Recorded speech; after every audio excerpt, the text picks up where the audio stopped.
Well, we've talked a lot about the project notes and scripting and graphing and pivot tables. And you're saying, well, that's all well and good if you have access to a shell program like Bash or C shell. But what if you're on Windows? Ah, funny you should ask. On Windows, you have something called PowerShell. And PowerShell will let you do the same automated things that we just talked about.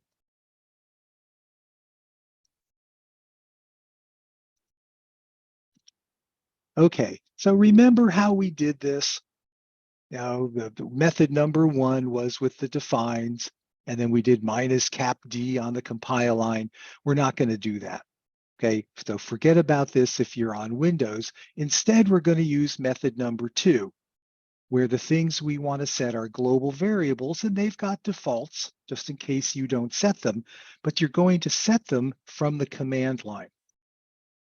And remember in C and C++, really the main is actually a function, and these are the function's two arguments. A count of the number of phrases on the command line and a list of them, a list of the strings. That's what this syntax means, is an array of strings. Okay, so if these are the global variables, number of threads, number of sections, or data set size, and we want to set them from the command line, then inside your program, you're going to put this. If I have at least two arguments, okay, the second one was there to set num_t. If I have at least three arguments, the second one was there to set num_s. Okay, so we're going to do that. Yep, we're going to do this. Now, let's get to PowerShell. Windows has a shell called PowerShell, and it will it will do loops, just like Bash or C shell or Python will. Okay, there's a number of ways to get PowerShell running. You can click on this Microsoft icon, then scroll down to Windows PowerShell and run it. You can shift right click in the directory you want to work in, and then when you shift right click, up comes open PowerShell window. I like that one because then you're automatically in the directory that's got your files. Or you hold down the Windows key on the keyboard and hit the X key. And yeah, in any event, you'll end up with something that looks like this.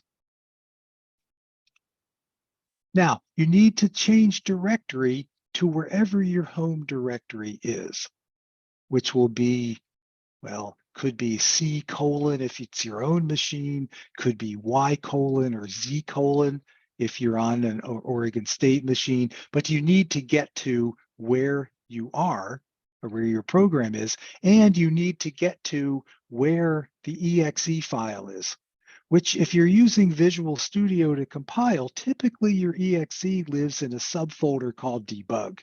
You might have to click around in the Windows Explorer to find where that is, but once you're in the PowerShell, you need to cd to that. And it makes your prompt the directory where you are with a greater than sign. Okay, so this is how you know where you are. All right, in that case, yep, here's the executable. I can do an ls and find out. And if I want to just run this, all I have to do is say ./montecarlo.exe, and that'll run it. And because we're not using any command line arguments here, it's going to use what the default arguments were. So this is how you can tell if this is going to work. If you can run the executable from the PowerShell, you're good. So here's what you do, okay? And I just typed this in, although you can put it in a file. Just type these lines.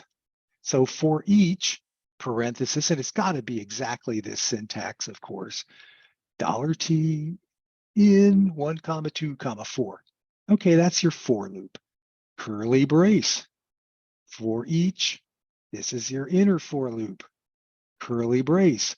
Run the executable with this as the first argument and this as the second. And then here's what comes out. Okay, and so we're looping through the number of threads, we're looping through the data set size, the number of trials, and here are the performances we've got. So cool, this is just like doing what you're doing. If you're going to do this a lot, typing that whole script in there becomes pretty boring. I put it in a loop.ps1. That's the PowerShell extension. I didn't invent PS1. That's Microsoft's PowerShell extension. And for some reason, you also need to give yourself permission to run scripts. Okay, now just be real careful. Don't go run a script that you found on a web page somewhere, because now you've given yourself permission to run any script, which could be damaging. Okay, but anyway, now we run the script and off we go. And you can divert to a file just like we did when we were talking about Linux scripts. This diverts standard out printfs. This diverts, well, standard out also. And if you want to get both, and you probably do, this is the syntax you use to get both.